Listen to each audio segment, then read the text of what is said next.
Afternoon everyone, Marcy from Dragon's Treasure Hoard. I did a video after I went from private seller to business seller after the payment fiasco of 12 or 14 days came through, and shockingly selling fees went up quite a bit. I think my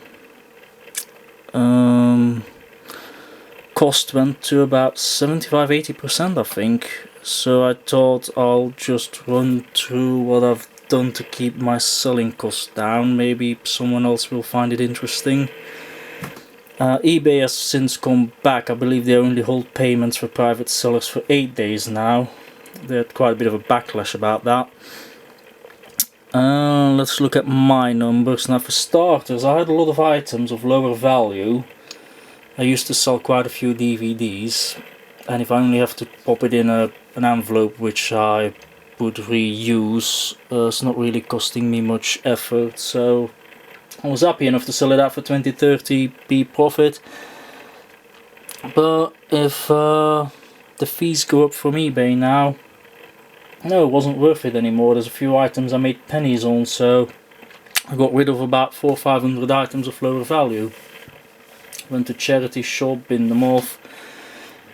Bad for the environment, but if eBay makes it unprofitable to sell, especially now that shipping fees went up. Royal Mail, I believe cheapest parcel they do is £3.35.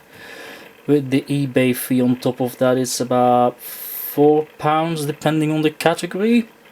So if you're selling an item for 99p, £4 shipping, I think some people will be put off if it's going over a £5.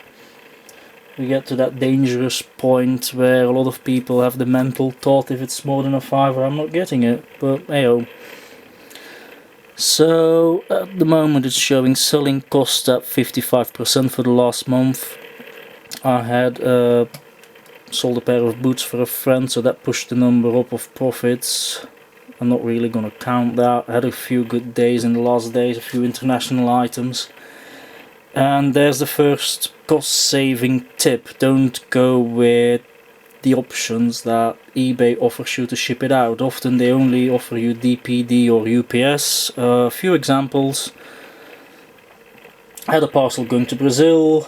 eBay offered me to ship it for, I think it was about £32.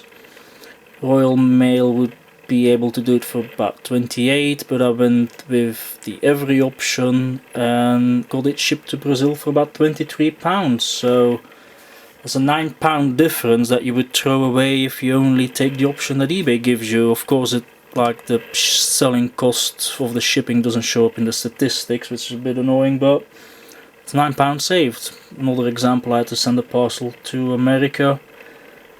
I think it was about £28 that they offered to ship it, but I managed to do it on Royal Mail for about 18, I think.